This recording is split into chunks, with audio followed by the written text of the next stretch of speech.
És un dels jugadors de futur del Fiat Joventut, però David Gene, que acaba contracte el pròxim 30 de juny i de moment no ha arribat a un acord de renovació.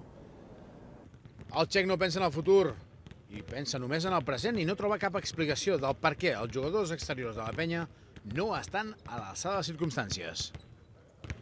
Todavía no todos hemos encontrado suficiente confianza para cada uno, lo que normalmente necesita la persona, pero yo creo que todavía no hemos encontrado un partido en el cual estuviéramos, digamos, todos por fuera bien, ¿no? Que siempre uno más o menos está bien o dos, pero después los otros dos están por allí a ver qué pasa y bueno, yo creo que necesitamos encontrar el buen punto, el buen momento de cada uno para estar bien el partido y bueno, estar todos bien preparados y bueno, todo esto todavía no hemos encontrado.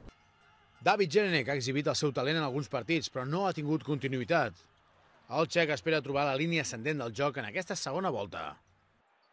Bueno, yo cada vez ahora me siento mejor y bueno, estoy intentando ayudar al equipo, pero bueno, no a lo mejor tanto como necesitaríamos.